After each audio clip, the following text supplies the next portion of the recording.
అందరికీ praise the lord. ఈరోజు దేవుడు మనకిచ్చినటువంటి వాక్య భాగము యోహాను రాసిన సువార్త 16వ అధ్యాయము 33వ వచనము. నా యందు మీకు సమాధానము కలుగునట్లు ఈ మాటలు మీతో చెప్పుచున్నాను. లోకములో మీకు శ్రమ కలుగును, అయినను ధైర్యం తెచ్చుకునుడి, నేను లోకమును జయించి ఉన్నానెను. ఈరోజు ఇవ్వబడినటువంటి మాట, మీకు శ్రమ కలుగును, ధైర్యము తెచ్చుకొనుడి అనేటువంటి మాట మనకి ఈ దినము ఇవ్వబడుతూ వచ్చిందనమాట.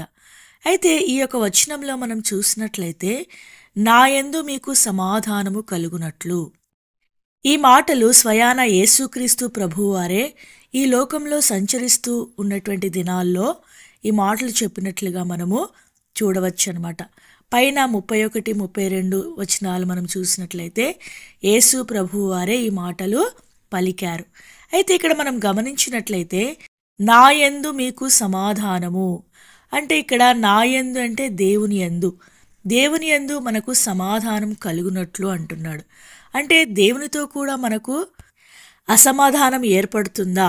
మనుషులతోనే అసమాధానం ఏర్పడుతుంది కదా, దేవునితో ఎలా అసమాధానం ఏర్పడుతుంది అనేది మనం చూసినట్లయితే, దేవునితో కూడా అసమాధానం అనేది ఏర్పడుతుంది అనేటువంటి విషయాన్ని ఈ యొక్క మాట ద్వారా మనము తెలుసుకోవచ్చు. ఎలా కలుగుతుంది? దేవునితో మనము ఎప్పుడు అసమాధానంగా ఉంటాము అంటే, మనం ఎప్పుడైనా దేవుని విషయంలో దేవుడిని మనం ఏదైనా అడిగినప్పుడు దేవుడు మనకి ఇవ్వకపోతే, లేకపోతే ఈ లోక సంబంధమైనటువంటి శ్రమలు దేవుణ్ణి మనం ఎరుగుట ద్వారా మనము అనుభవిస్తూ ఉన్నప్పుడు దేవునితో మనము సమాధానాన్ని కోల్పోతాం అనమాట. ఎందుకు కోల్పోతామంటే, నేను చేసేది మంచే కదా, నేను దేవుణ్ణే కదా నమ్ముకుంది, నేనేమైనా చెడ్డ పనులు చేస్తున్నానా, నేను మంచి చేస్తూ ఉన్నాను, దేవుని కొరకు జీవిస్తూ ఉన్నాను, దేవునిలో నడుస్తూ ఉన్నాను, వాక్య ప్రకారం జీవించాలని కోరుకుంటూ ఉన్నాను, అయినా కూడా ఏంది నాకు శ్రమలు వస్తున్నాయి, అయినా కూడా నాకేంది కష్టాలు వస్తున్నాయి, ఈ నిజంగా ఈయన దేవుడేనా, దేవుడికి నాకు సంబంధం ఉందా, దేవుడు నన్ను చూస్తున్నాడా, ఒకవేళ చూస్తుంటే ఈ కష్టాల నుంచి నన్ను పక్కకేయాలి కదా, ఈ శ్రమల నుండి నన్ను తప్పించాలి కదా అనేటువంటి ఆలోచనలు మనలో కలిగినప్పుడు, దేవుడు ఉన్నాడా లేడా నాతో అనేటువంటి పరిస్థితిలో అటువంటి అనుమానం అనేది మనకు కలిగేదిగా ఉంటుందన్నమాట. అప్పుడు మనకు దేవునితో సమాధానం అనేది కొంచెం తగ్గినట్లు అనిపిస్తుంది. దేవునితో సహవాసం మనం కలిగి ఉన్నామా లేదా అనేటువంటి డౌట్ మనకు వస్తుందన్నమాట. అంటే శ్రమలు వచ్చినప్పుడు దేవునితో మనకు అసమాధానం కలిగే అవకాశం ఉంది కాబట్టి దేవుడు ముందుగానే ఈ మాట రాయించి పెట్టాడు, నా యందు మీకు సమాధానం కలుగునట్లు. అంటే ఈ యొక్క కింద చెప్పబడేటువంటి మాటల ద్వారా మీకు నా యందు సమాధానం కలుగుతుందనమాట. ఏంది ఆ మాటలంటే, ఈ మాటలు మీతో చెప్పుచున్నాను, లోకంలో మీకు శ్రమ కలుగును. అంటే దేవుడే చెప్తున్నాడు, మీరు నన్ను నమ్ముకుంటే, మీరు నా నడవడికలో నడిస్తే, మీరు నన్ను వెంబడిస్తే ఖచ్చితంగా మీకు ఏమొస్తాయి? లోకంలో శ్రమలు వస్తాయి. ఎక్కడ శ్రమలు వస్తాయి? ఈ లోకంలో మాత్రమే. ఇంకా వేరే ఏ లోకంలో మనకు శ్రమలు రావు. అంటే పరలోకంలో శ్రమలు రావు, పరదేశంలో శ్రమలు రావు, 1000 ఏళ్ళు మనం పరిపాలించేటువంటి ఈ యొక్క భూలోకంలో మనకు శ్రమలు రావు. కానీ ఇప్పుడుండేటువంటి ఈ యొక్క లోకంలో ఖచ్చితంగా మనకు శ్రమలు వస్తాయని దేవుడు ముందుగానే చెప్తూ ఉన్నాడు.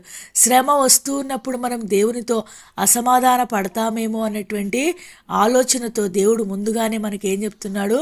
మీకు శ్రమలు వస్తాయి, నేనే చెప్తున్నా కదా, మీకు ఖచ్చితంగా ఏమొస్తాయి? శ్రమలు వస్తాయి అనేటువంటి మాటని ఇక్కడ దేవుడు రాయిస్తూ ఉంటున్నాడు అనమాట. లోకంలో మీకు శ్రమ కలుగును. మనకున్నటువంటి ఈ యొక్క శ్రమలు మనకు 2 రకాలుగా ఇవ్వబడతాయి అన్నమాట.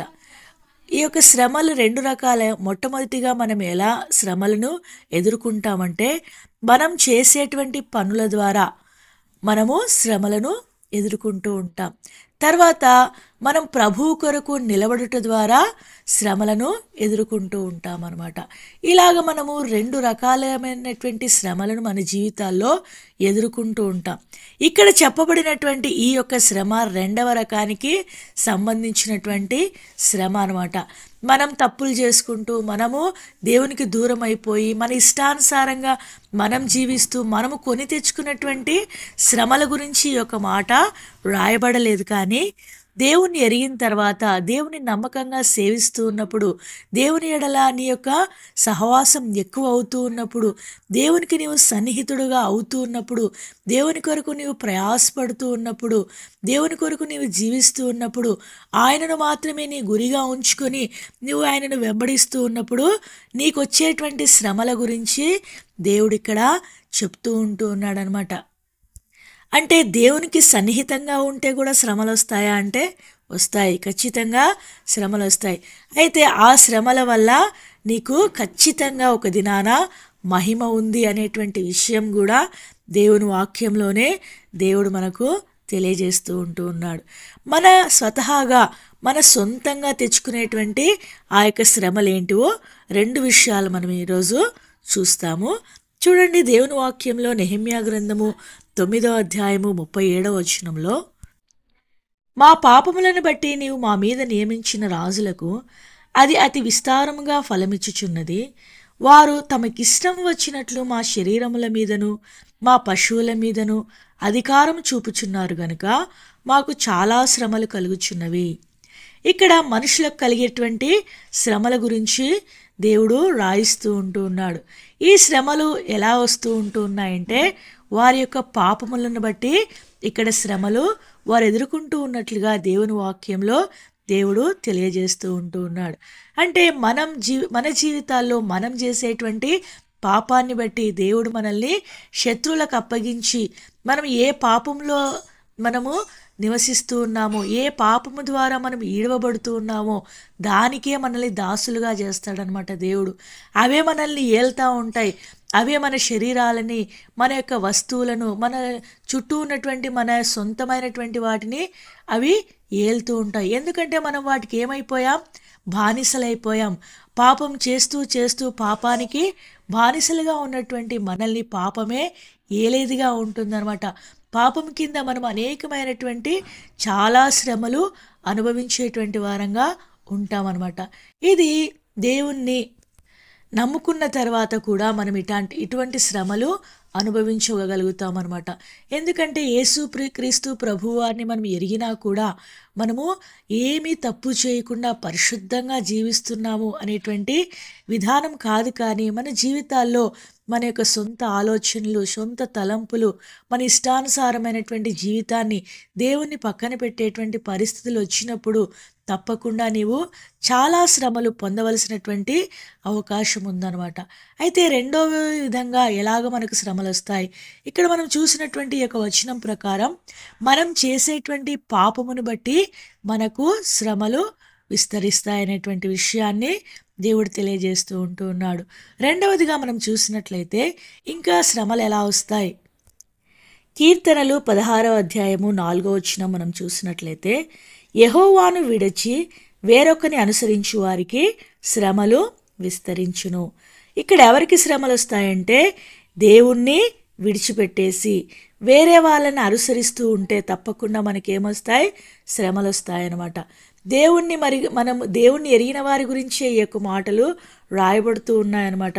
దేవుణ్ణి నమ్ముకోనటువంటి వారి గురించి ఈ యొక్క మాటలు చెప్పబడట్లేదు. కానీ యేసుక్రీస్తు ప్రభువు వారిని తమ సొంత రక్షకుడిగా అంగీకరించి దేవుని బిడ్డలుగా పిలువబడేటువంటి వారమైనటువంటి మన జీవితాల్లో కూడా మనము చాలాసార్లు దేవుణ్ణి పక్కన పెట్టేసి వేరే వాళ్ళని అనుసరించేటువంటి వారంగా ఉంటామన్నమాట. మన చదువు కావచ్చు, మన యొక్క హోదా కావచ్చు, మన యొక్క అధికారులు కావచ్చు, లేకపోతే మన యొక్క బంధువర్గం అయితే కావచ్చు, మన రక్త సంబంధికులైతే కావచ్చు, ఎవరినైనా కానీ దేవుణ్ణి విడిచిపెట్టి వారిని వెంబడిస్తూ ఉంటే, వారిని నీవు అనుసరిస్తూ ఉంటే తప్పకుండా నీ జీవితంలో, నా జీవితంలో, మన జీవితాల్లో శ్రమలను విస్తరించుకోవటానికి మనమే కారణంగా ఉంటామన్నమాట. ఇలా మన పాపమును బట్టి మనకు శ్రమలు అనుభవించేటువంటి వారంగా ఉంటాం. తర్వాత దేవుణ్ణి విడిచిపెట్టి ఇతరమైనటువంటి వాటిని మనము అనుసరిస్తూ ఉన్నటువంటి కారణాన్ని బట్టి మనం శ్రమలు పొందుకునేటువంటి వారంగా ఉంటామన్నమాట. అయితే ఈ రెండు మనకు ఇవ్వబడినటువంటి మొట్టమొదటి శ్రమల్లో ఉన్నటువంటి ఒక సారాంశం అనమాట. అయితే దేవుడు మనకు ఆ యొక్క వచనంలో యోహాన్ రాసిన పత్రికలో మనకి ఈ దినం ఇవ్వబడినటువంటి ఆ యొక్క అంశంలో చెప్పబడినటువంటి శ్రమలు ఈ రకమైనటువంటి శ్రమలు కాదనమాట. మనము కొని తెచ్చుకునేటువంటి శ్రమలు కాదు, మన పాపమును బట్టి తెచ్చుకునేటువంటి శ్రమలు కాదు, మనము దేవుని విడిచిపెట్టడం ద్వారా వచ్చేటువంటి శ్రమలు గురించి దేవుడు అక్కడ మాట్లాడటం లేదు. కానీ మనకు రెండవ రకమైనటువంటి శ్రమలు ఏవైతే ఉంటూ ఉన్నాయో, దేవుని చిత్తానుసారంగా దేవుడు మన జీవితంలో అనుమతిస్తూ ఉన్నటువంటి ఆ యొక్క శ్రమల గురించి అక్కడ దేవుడు రాయిస్తూ ఉంటూ ఉన్నాడు అనమాట. దేవుని చిత్తానుసారంగా కూడా దేవుడు మనకు శ్రమలు ఇస్తాడా? అవును, ఇస్తాడు. ఇస్తాననే కదా అక్కడ చెప్పాడు, లోకంలో మీకు శ్రమ కలుగుతుంది అనేటువంటి విషయాన్ని దేవుడు చెప్పాడు. కాబట్టి దేవుడే శ్రమలు మన జీవితాల్లో అనుమతించేవాడుగా ఉంటాడనమాట. అలాంటి శ్రమలు ఎలా ఉంటాయి? అపోస్తుల కార్యంలో 20వ అధ్యాయము 23వ వచనంలో, బంధకములను శ్రమలను నా కొరకు కాచుకొని ఉన్నవని పరిశుద్ధాత్మ ప్రతి పట్టణంలోనూ నాకు సాక్ష్యమిచ్చుచున్నాడని తెలియను. ఇక్కడ మనం గమనించినట్లయితే పౌలు భక్తుడి యొక్క మాటలు రాస్తూ ఉంటూ ఉన్నాడనమాట. ఏమని రాస్తూ ఉంటున్నాడు? ఇక్కడ పౌలు భక్తుడు దేవుని యొక్క పరిచర్య విషయంలో తను ఎదుర్కొంటూ ఉన్నటువంటి శ్రమలన్నిటినీ ఈ యొక్క అధ్యాయంలో 20వ అధ్యాయము మొదటి నుంచి మనం ప్రతి వచనాన్ని బాగా చదివినట్లయితే ఈ యొక్క పౌలు ఎదుర్కొన్నటువంటి శ్రమలు మనకు కనబడతాయన్నమాట. పౌలు తన యొక్క జీవితంలో తన యొక్క ప్రవర్తనను బట్టి తాను శ్రమ పొందలేదు, కానీ సువార్త కొరకు, దేవుని యొక్క పని కొరకు తను అనేకమైనటువంటి శ్రమలు యొక్క అధ్యాయంలో ఎదుర్కొన్నట్లుగా మనము చూడవచ్చు అనమాట. తర్వాత దేవుని సువార్త ప్రకటిస్తూ ఉన్నప్పుడు 19వ వచనంలో మనం చూసినట్లయితే యూదులు అతని మీద కుట్ర చేశారంట. అనేకమైనటువంటి శోధనలు గుండా ఆ యొక్క పౌలును తీసుకుని వెళ్తూ వచ్చాడు. తర్వాత ఆయన కన్నీళ్లు గార్చాడంట చాలాసార్లు యూదులు చేసినటువంటి కుట్రను బట్టి. ఎందుకంటే నేను మంచే చేస్తున్నాను కదా, అయినా ఈ యూదులు ఎందుకు నన్ను ఇలాగ హింసిస్తున్నారు, ఇలాగ నన్ను తప్పుడు ద్రోవలోనికి తీసుకుని వెళ్తున్నారు, నన్ను చాలాసార్లు పౌలును వారు చంపాలని కూడా అనుకున్నారనమాట. అలాంటి పరిస్థితిలో కూడా పౌలు అలాగున్నే ప్రభు కొరకు ఆయన సువార్త పనిలో ముందుకు కొనసాగుతూ ఉన్నట్లుగా మనము చూడవచ్చు అనమాట.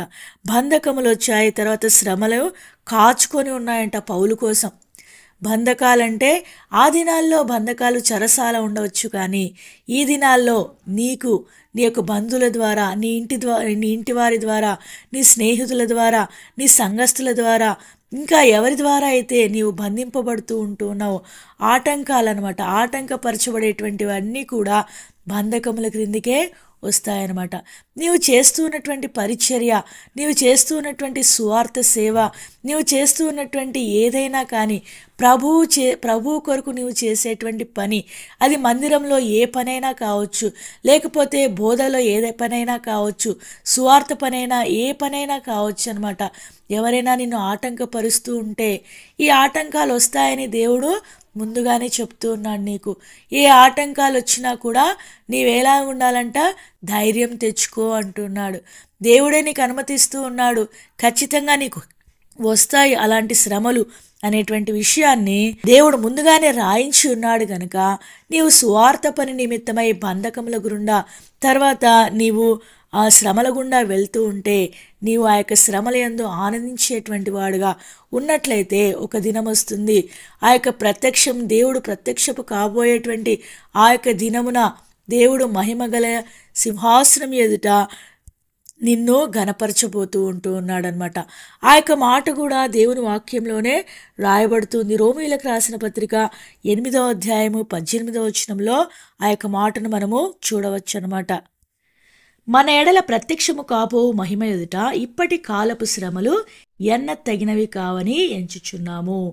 ఇక్కడ మనం చూసినట్లయితే మనం పొందేటువంటి ఈ యొక్క శ్రమలు, మనము రాబోయేటువంటి ఆ యొక్క మహిమ, మనము పొందుకోబోయేటువంటి ఆ యొక్క ఘనత, ఆ యొక్క నిత్యత్వము, ఆ యొక్క నిత్య రాజ్యము, పరలోక రాజ్యము, అక్కడ మనకు ఉండేటువంటి బహుమానాలు, అక్కడ మనకు ఉండేటువంటి స్థలాలు, అక్కడ మనకు ఉండేటువంటి నివాసములు, అక్కడ మనకు ఉండేటువంటి ఆ యొక్క నిత్యము ప్రభువుతో ఉండేటువంటి ఆ యొక్క వైభవాన్ని ఒక్కసారి నీవు జ్ఞాపకం చేసుకున్నట్లయితే, ఇప్పుడు నీవు అనుభవించేటువంటి శ్రమలు నీకు ఎన్నికైనవిగా కనపడవన్నమాట. కాబట్టి ప్రభు అంటున్నాడు, ధైర్యం తెచ్చుకో. ఈ లోకంలో నీవు ఉండేటువంటి 70-80 సంవత్సరాలు మాత్రమే నీవేం చేయగలుగుతావు, ఏం పొందగలుగుతావు, శ్రమలు పొందగలుగుతావు. తర్వాత నీవు శ్రమలు పొందాలన్నా కూడా పొందలేవు. అయితే ఈ యొక్క శ్రమలే ఒకానొక దినమున నీ యొక్క మహిమకు కారణమవుతాయి కనుక నీవు ఈ దినాన్ని ఏం చేయాలి, ధైర్యం తెచ్చుకో.